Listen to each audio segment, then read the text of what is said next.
10 जुलाई 2016 Taiwan के Taipei city में दो आदमी खाली बैकपैक के साथ एक एटीएम के पास आते हैं। उन्होंने मेडिकल मास्क और फिशर हैट्स पहनी होती है। उनमें से एक एंट्रेंस पे खड़ा होकर निगरानी करता है, जबकि दूसरा एटीएम के सामने खड़ा हो जाता है। लेकिन वो कुछ नहीं करता। ना तो वो कार्ड से पैसे निकालता है और ना ही एटीएम मशीन को तोड़ने की कोशिश करता है। वो बस मशीन के सामने खड़े होकर बस इंतजार करता है। और फिर कुछ ही सेकंड बाद कुछ अजीब होता है। एटीएम मशीन से अपने आप ही पैसे निकलना शुरू हो जाते हैं। एक के बाद एक नोटों की बारिश होने लगती है। उसे बस पैसे कलेक्ट करके बैग में भरने होते हैं और जैसे ही कोई स्ट्रेंजर पास आता है वो तुरंत अपना ऑपरेशन रोक देते हैं और चुपचाप वहाँ से चले जाते हैं। जब ये दोनों बंदे पैसे कलेक्ट कर रहे थे उस वक्त और भी 20 लोग अलग अलग ब्रांचेस पे वही सिमिलर काम कर रहे थे। ये दुनिया के फाइनेंशियल सिस्टम पर एक बड़े साइबर अटैक की सिर्फ छोटी सी झलक थी, जो 2 सालों से प्लान हो रही थी, जिसने पूरे ग्लोबल फाइनेंशियल सिस्टम और इंस्टीट्यूशन को हिलाकर रख दिया। 30 से ज्यादा कंट्रीज के 100 से ज्यादा बैंक्स को टारगेट किया गया और टोटल लूट तकरीबन $1 बिलियन। ये दुनिया के सबसे बड़े बैंक हाइस्ट में से एक था और इसके पीछे था एक हाईली प्रोफेशनल हैकर्स का ग्रुप, द कार्बनैक ग्रुप, और इनका एक मास्टरमाइंड लीडर। लेकिन उस रात ताइपे में उसके टीम ने एक क्रूशियल मिस्टेक की जिसकी उन्हें भारी कीमत चुकानी पड़ी। Criminal cyber gang has stolen as much as $1 billion from over 100 financial institutions. Biggest bank heist of the century.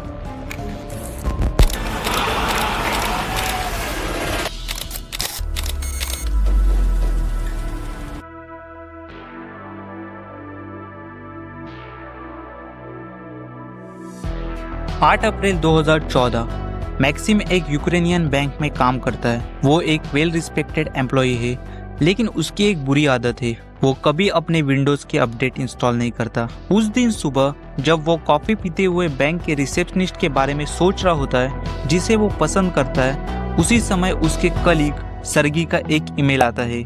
Mail के साथ एक वर्ड डॉक्यूमेंट अटैच होता है जिसका टाइटल होता है compliance with federal law 115 dated 21 जुलाई 2014। उसे ये डॉक्यूमेंट काफी इंपॉर्टेंट लगता है, तो मैक्सिम बिना सोचे समझे उस पे क्लिक करता है, फाइल को पढ़ता है और क्लोज करता है और वापस अपने नॉर्मल काम में लग जाता है। और उसका ये दिन बिल्कुल नॉर्मल तरीके से बीतता है। कुछ महीनों बाद मैक्सिम एक मीटिंग में होता है। उसका बॉस काफी परेशान लग रहा था। बैंक के कुछ एटीएम्स रैंडमली पैसा बाहर निकाल रहे थे बिना किसी कार्ड या पिन के। जो भी सही टाइम पे एटीएम के पास होता है वो फ्री का पैसा उठा के चला जाता है। अब ये कंफर्म हो जाता है कि बैंक एक साइबर अटैक का शिकार हुआ है। बॉस सब एम्प्लॉयज को अलर्ट करता है और कहता है कि अब से कोई भी सस्पिशियस ईमेल ओपन नहीं करेगा, पर तब तक काफी देर हो चुकी थी। बैंक ने इस प्रॉब्लम को समझने के लिए एक साइबर सिक्योरिटी कंपनी कैस्परस्की को हायर किया। कैस्परस्की का एक एक्सपर्ट बैंक पहुंचता है और अफेक्टेड एटीएम की हार्ड ड्राइव चेक करता है। लेकिन हैरानी की बात यह थी कि कोई सस्पिशियस फाइल या एक्टिविटी नहीं मिली। कोई वायरस, मालवेयर या अनयूजुअल सिग्नल तक नहीं मिलता है। लेकिन फिर कुछ दिनों बाद कैस्परस्की को एक और साइबर अटैक की खबर मिलती है। रात के करीब 3 बजे कैस्परस्की के एक एम्प्लॉय को एक कॉल आता है। कॉल पे एक आदमी था जो बहुत ही ज्यादा डरा हुआ था। वो आदमी रशिया के एक बड़े बैंक का एम्प्लॉय था। वो इतना पैरानॉइड था कि उसने फोन पे कुछ भी बताने से मना कर दिया। उसे डर था कि उसका फोन टैप हो गया है और उसकी ईमेल्स हैक हो चुकी है। इसलिए उसने जितना जल्दी हो सके उतना जल्दी पर्सनली मिलने के लिए कहा। जब मीटिंग हुई तो पता चला कि उनके बैंक के डोमेन कंट्रोलर पर किसी ने कंट्रोल हासिल कर लिया है और बैंक का सेंसिटिव डाटा चाइना के किसी अननोन सर्वर पर भेजा जा रहा है। अब डोमेन कंट्रोलर किसी भी ऑर्गेनाइजेशन का सबसे इम्पोर्टेंट सर्वर होता है। अगर किसी के हाथ ये लग जाए तो उसके पास उस पूरे नेटवर्क का कंट्रोल आ जाता है। इसका मतलब वो सब कुछ कर सकता है। वो कस्टमर का डेटा देख सकता है, अकाउंट में पैसे ऐड या रिमूव करना और इवन स्विफ्ट बैंकिंग सिस्टम के through millions of dollar transfer भी कर सकता है। कैस्परस्की का एक्सपर्ट शॉक था कि कैसे किसी ने $1 बिलियन बैंक के डोमेन कंट्रोलर को हैक कर लिया। उन्होंने तुरंत काम करना शुरू किया। हर एक नेटवर्क डिवाइस, फोन और कंप्यूटर को एनालाइज किया जो इंटरनल बैंकिंग नेटवर्क से कनेक्टेड थे। स्टार्टिंग में कुछ खास सस्पिशियस नहीं मिला, लेकिन कुछ कंप्यूटर्स में VNC screen sharing software install थे। जब उन्होंने बैंक से पूछा तब पता चला कि किसी ने भी ये सॉफ्टवेयर ऑफिशियली इंस्टॉल ही नहीं किए थे। फिर कैस्परस्की के एक्सपर्ट ने सोचा कि शायद कोई बैंक के एम्प्लॉय को स्पाई कर रहा है।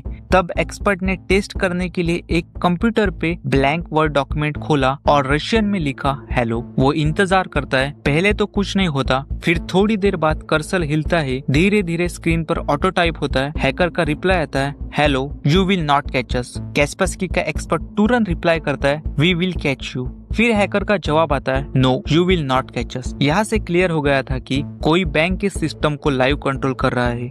बस ये देखते ही एक्सपर्ट पूरी तरह से कमिटेड हो गए हैकर को ढूंढने के लिए। थोड़ा टाइम लगा, लेकिन आखिरकार कैस्परस्की की टीम को मालवेयर मिल जाता है। वो मालवेयर काफी हद तक एक पुराने वायरस गार्बर ट्रोजन से मिलता जुलता है। उस मालवेयर के एक कॉन्फ़िगरेशन फाइल का नाम होता है एनेक। इसलिए टीम डिसाइड करती है कि इस ऑपरेशन का नाम कार्बनैक रखा जाए। रशियन बैंक में हुए इंसिडेंट ने उन्हें हैकर्स के मेथड के बारे में कुछ हिंट्स दिए। अब वो सब कुछ लिंक कर पाते हैं उन हैक एटीएम से जो यूक्रेन में कॉम्प्रोमाइज हुए थे। अब उनके पास इनफ डाटा होता है जिसे वो रिकंस्ट्रक्ट कर सकते हैं और पता लगा सकते हैं कि कार्बनैक हैकर कैसे काम करता है। तो चलो अब थोड़ा रिवाइंड करते हैं। 8 अप्रैल 2014 को मैक्सिम को अपने एक कलीग सर्गी का ईमेल आता है जिसे पढ़कर वो इग्नोर कर देता है। दरअसल तब हैकर अपनी चाल चल रहा होता है। उसने ऑलरेडी सर्गी के ईमेल अकाउंट में घुसकर एक्सेस ले लिया था, लेकिन अब उसका नेक्स्ट टारगेट था मैक्सिम का कंप्यूटर। इसलिए वो मैक्सिम को एक ईमेल भेजता है एक अटैचमेंट के साथ, वो वर्ड फाइल। वो माइक्रोसॉफ्ट वर्ड फाइल के कुछ वल्नरेबिलिटीज का यूज करता है ताकि मालवेयर डाउनलोड हो सके। उस मालवेयर में होता है एक बैकडोर जिसके थ्रू हैकर को मैक्सिम के कंप्यूटर का रिमोट एक्सेस मिल जाता है। अब हैकर दूर बैठे मैक्सिम के कंप्यूटर को रिमोटली कंट्रोल कर सकता है। अब उसका नेक्स्ट स्टेप था पूरे नेटवर्क का कंट्रोल लेना, और अब हैकर को पता था कि उसे क्या करना है। वो मैक्सिम के कंप्यूटर में एक स्पेसिफिक सॉफ्टवेयर इंस्टॉल करता है जिससे उसका सिस्टम स्लो हो जाता है। इस वजह से मैक्सिम फ्रस्ट्रेटेड होता है और वो आईटी डिपार्टमेंट को कॉल करता है सिस्टम चेक करने के लिए। जब तक आईटी टेक्नीशियन वहां आता है तब तक हैकर ने मैक्सिम के कंप्यूटर में एक की लॉगर इंस्टॉल कर चुका होता है जिससे उसे पता चलेगा कि मैक्सिम के कीबोर्ड में क्या टाइप हो रहा है। आईटी गाय जैसे ही सिस्टम चेक करता है उसको अपना एडमिन पासवर्ड टाइप करना पड़ता है, और यही हैकर का असली मकसद था। जैसे ही वो एडमिन पासवर्ड टाइप करता है तब हैकर को उसका पासवर्ड मिल जाता है। अब हैकर डोमेन कंट्रोलर तक पहुंचने की कोशिश करता है। अब वो उस पासवर्ड को डोमेन कंट्रोलर पर ट्राई करता है और हाँ, वो वर्क करता है। अब हैकर के पास पूरे नेटवर्क का कंट्रोल होता है। अब वो नेटवर्क में उस कंप्यूटर को ढूंढता है जो मनी ट्रांसफर और एटीएम को कंट्रोल करते हैं। लेकिन हैकर्स तुरंत हमला नहीं करते। वो महीनों तक चुपचाप बैंक के एम्प्लॉयज को ऑब्जर्व करते हैं, कौन क्या काम करता है, किस तरीके से प्रोटोकॉल फॉलो होते हैं, सब कुछ मॉनिटर होता है। मनी ट्रांसफर सिस्टम और एटीएम के ऑपरेशन को समझते हैं। जब वो पूरा प्रोसेस समझ जाते हैं तब वो अपना असली काम शुरू करते हैं, रॉबरी का, और बैंक से करोड़ों रुपए उड़ा ले जाते हैं।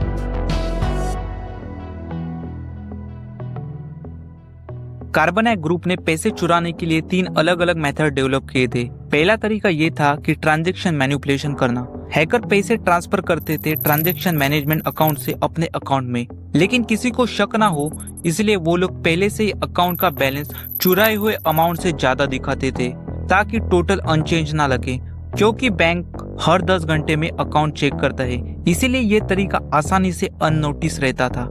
दूसरा तरीका ये था कि स्पेसिफिक अकाउंट का कंट्रोल लेना। हैकर के पास बैंक के पूरे इंटरनल नेटवर्क का एक्सेस था। वो रिमोटली एटीएम को कंट्रोल कर सकते थे और जब चाहे तब एटीएम से कैश निकलवा सकते थे, और ये एटीएम्स मोस्टली रिमोट एरियाज में होते थे और कैश कलेक्ट किया जाता था उनके मनी म्यूल्स के थ्रू। ये मनी म्यूल्स माफिया के थ्रू हायर किए जाते थे। ये लोग एटीएम से पैसा कलेक्ट करते हैं और अपने बॉसेस को भेजते हैं, बदले में इन्हें छोटा सा कमीशन मिलता है। तीसरा मेथड सबसे ज्यादा स्मार्ट था, सीधा बैंक के डेटाबेस पर हमला करना। इसमें सबसे पहले हैकर कुछ बैंक अकाउंट ओपन करते थे मनी म्यूल्स के नाम से, उसके साथ ही डेबिट कार्ड भी इशू करवा लेते थे। फिर इंश्योर करते थे कि सभी अकाउंट में सेम यानी कि कोई छोटी सी अमाउंट हो, मान लो $3.33। उसके बाद वो बैंक के डेटाबेस को अपडेट करके उस 3.33 को $1 मिलियन में बदल देते थे और एकदम से सब मनी म्यूल्स के अकाउंट में $1 मिलियन आ जाते थे। बस फिर क्या, डेबिट कार्ड यूज करके कैश निकाल लो या ऑनलाइन ट्रांजैक्शन के जरिए पैसे अपने कंट्रोल में ले लेते थे। लेकिन इस डेटाबेस अपडेट का साइड इफेक्ट ये था कि कुछ आम कस्टमर के अकाउंट में भी लाखों डॉलर दिखते थे और बैंक को यही लगता है कि उनसे कोई गलती हुई है, जबकि असल में ये सिर्फ डेटाबेस मैनिपुलेशन होता था। जैसे जैसे कैस्पस की टीम कार्बनैक ग्रुप के तरीकों को समझने लगी, वैसे वैसे उन्हें ये ऑपरेशन और भी ज्यादा डेंजरस और कॉम्प्लेक्स लगने लगा। कुछ हफ्तों बाद यूजीन कैस्पस की, जो कि कैस्पस की लैब के सीईओ है, वो सिंगापुर में एक साइबर सिक्योरिटी कॉन्फ्रेंस अटेंड कर रहे थे। वहां उन्होंने कार्बनैक हैकर के बारे में अपना एक्सपीरियंस शेयर किया और उनके लिए सरप्राइज ये था कि ये सिर्फ एक अकेला केस नहीं था, बल्कि यूरोपॉल यानी कि यूरोपियन यूनियन की लॉ एनफोर्समेंट एजेंसी ने भी यूरोप के कुछ बैंक में ऐसा अटैक रजिस्टर किया था।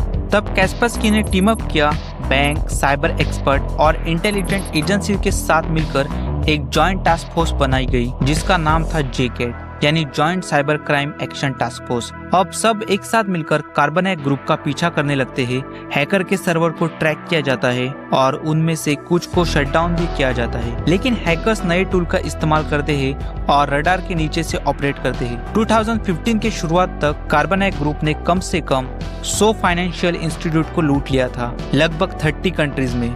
ये लोग सिर्फ यूरोप और रशिया तक ही नहीं, बल्कि चाइना, बांग्लादेश, इंडिया, अफ्रीका और इवन यूएसए तक के फाइनेंशियल इंस्टीट्यूशन को टारगेट कर रहे थे। सिर्फ 2 साल के अंदर ही इन्होंने $1 बिलियन का स्कैम कर दिया, बिना किसी को पता चले। इसके बाद JCAT टास्क फोर्स और भी ज्यादा सीरियस हो गई। उन्होंने और भी एजेंसीज को इन्वॉल्व किया, जैसे FBI, CIA और बहुत सारे साइबर एक्सपर्ट। जैसे जैसे इन्वेस्टिगेशन हैकर के करीब पहुंचती गई, सडनली कार्बनैक ग्रुप डिसअपियर हो गया। पूरा सिस्टम साइलेंट हो गया। कुछ महीने तक उनका कोई ट्रेस नहीं मिला, लेकिन फिर वो वापस आए और इस बार उन्होंने अपने हैकिंग करियर की सबसे बड़ी गलती कर दी।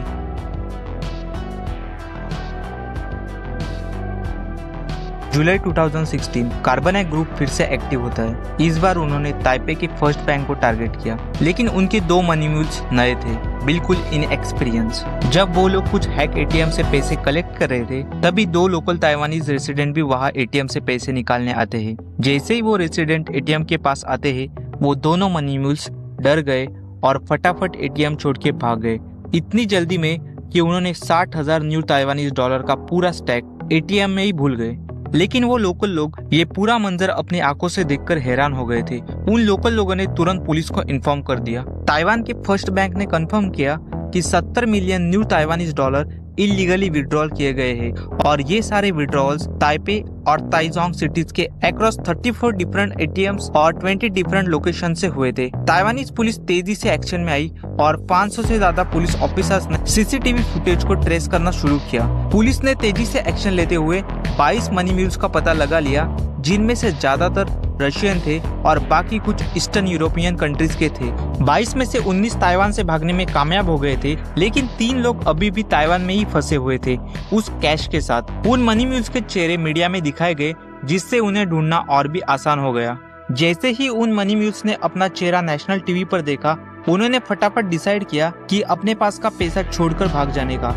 एक बंदा 2 स्पोर्ट्स बैग में कुछ पैसे भरकर ताइपाई के डोंगू पार्क के पास एक माउंटेन एरिया में छुपा देता है और फिर यंग काउंटी भाग जाता है और छुप जाता है। लेकिन जल्द ही पुलिस ने उसे पकड़ लिया और उसे बैग के पास ले गई। एक बैग मिल जाता है, लेकिन दूसरा बैग का पता नहीं लगता। आखिरकार पुलिस एक बुजुर्ग शख्स से वो बैग रिकवर कर लेती है और बाकी मनी म्यूल्स को ट्रैक करने लगती है। एक बंदा जिसका नाम बॉबी था, वो बचे हुए पैसे को सूटकेस में भरकर ताइपाई के सेंट्रल रेलवे स्टेशन के लॉकर में छुपा देता है। थोड़ी देर बाद 2 ईस्टर्न यूरोपियन आदमी ताइवान स्टेशन पहुंचते हैं और वो सूटकेस उठाते हैं और एक होटल में जाकर ब्रंच करने लगते हैं। लेकिन जैसे ही वो आराम से बैठे होते, पुलिस उन्हें घेर लेती है और उन्हें अरेस्ट कर लेती है। जैसे ही होटल में पहुंचकर रूम चेक किया जाता है, तो लॉ इन्फोर्समेंट को $1.5 मिलियन का कैश मिलता है। ताइवानीज पुलिस ने 90% स्टोलन मनी रिकवर कर लिया था और 3 मनी म्यूल्स को 4 साल से ज्यादा की सजा होती है। लेकिन ये लोग सिर्फ लो लेवल के ऑपरेटिव थे।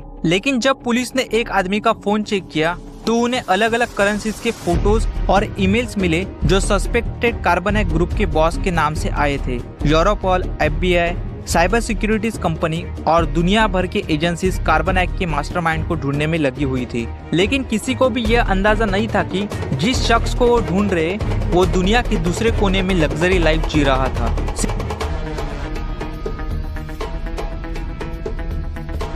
6 मार्च 2018 डेनिस के एक यूक्रेनियन हैकर जो अपनी फैमिली के साथ एलिकांटे स्पेन में रह रहा था। वो घर से कम ही निकलता था और अक्सर अपने कंप्यूटर स्क्रीन के सामने घंटों गुजार देता था और हर दिन की तरह वो अपने नए मालवेयर को कोड कर रहा था। अपने काम में डेनिस की एकदम एक्सपर्ट था। लो प्रोफाइल मेंटेन करने के लिए डेनिस के अपने सारे ट्रांजैक्शन मोस्टली बिटकॉइन में करता था। उसके पास उस टाइम लगभग 15,000 बिटकॉइन थे जो 2018 में $162 मिलियन की वैल्यू रखते थे और आज के हिसाब से $1 बिलियन से भी ज्यादा। लेकिन हर चीज क्रिप्टो से नहीं खरीदी जा सकती। जैसे गाड़ी, घर और कुछ लग्जरी चीजें आज भी असल पैसा मांगती है।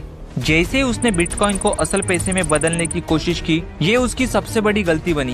पुलिस ने उसके फाइनेंशियल ट्रांजैक्शन का पीछा करते करते हर एक छोटी सी छोटी डिटेल को जोड़ा और फाइनली डेनिस के का लोकेशन ट्रेस कर लिया। जब पुलिस ने उसके घर रेड की तो डेनिस के का लैपटॉप ऑन था और अनलॉक था।